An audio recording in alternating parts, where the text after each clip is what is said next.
یہی آپ انداز سمجھے آج کل غیر مطلب بھی بڑا شور میں کیا کہتے ہیں نا کہ جی کوفے کے خلاف کوفے میں سب کچھ تھا، جی بڑے برے لوگ تھے، ایسا تھا ایسا تھا، کوفے کی برائیاں بیان کرتے ہیں. لیکن غالباً میں نے پچھلی دفعہ بتایا تھا فتاوی سلفیہ میں اسماعیل سلفی نے حقیقت کو تسلیم کیا ہے. پہلی تو یہ بات کہ وہ برائیاں صحابہ اور تابعین میں نہیں تھی. اب یہ نہیں مانتے کہ وہاں برے آدمی نہیں تھے، لیکن وہ برے آدمی کون تھے؟ چونکہ کوفہ نیا شہر بسایا گیا 17 ہجری میں.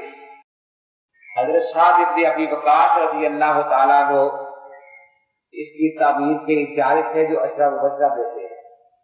تو حضرت عمر رضی اللہ تعالیٰ عنہ سے جب پوچھا گیا کہ یہ اس نئے شہر کی کیا ضرورت ہے تو فرمایا کہ 2 کام لینے ہیں. ایک تو عرب اور عجم کی سرحدوں پر یہ ایسا شہر بنا رہا ہوں اس میں بہت بڑی فوجی چھاؤنی ہو تاکہ عجم کو یہیں سے فتح کیا جا سکے.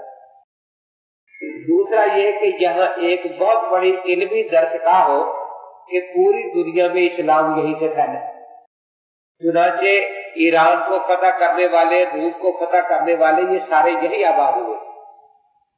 اب جب جن علاقوں کو یہ فتح کرتے تھے تو وہاں سے جو مال غنیمت میں مال آتا تھا وہ بھی ان کے حصے میں آتا تھا، جو لونڈی غلام آتے تھے وہ بھی انہی کے حصے میں آتے تھے. تو یہ لونڈی غلام ہر مذہب کے، کوئی کسی مذہب کا آ گیا، کوئی کسی مذہب کا آ گیا، کوئی کسی طریقے کا آ گیا، کوئی کسی انداز کا آ گیا. تو یہ جو تھے یہ دراصل ساری شرارتیں پیدا کرتے تھے کہ 2-4 مسئلے اسلام کے لے لیے، 2-4 اپنے لے لیے، ایک نیا فرقہ بنا لیا.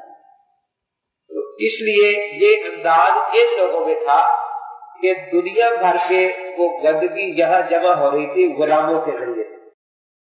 اس لیے اسماعیل سلفی لکھتا ہے کہ جب دنیا بھر کی گندگی کوفہ میں جمع ہو گئی وہ صحابہ تابعین میں نہیں تھی معاذ اللہ، ان غلاموں وغیرہ میں، تو یہاں کوئی ایسا عبقری انسان چاہیے تھا جو سب گندگیوں کو دھو سکتا ہو، اور وہ امام اعظم ابو حنیفہ رحمۃ اللہ تعالیٰ تھے جنہوں نے اتنے ایسے قوانین وضع کیے کہ ہر فرقے کی اس سے باطل فرقے کا جھوٹا ہونا واضح ہو جاتا تھا. تو وہ فیضان نبوت کا انکار کرتے ہیں، یہ امام صاحب کے فیض کا انکار کرتے ہیں.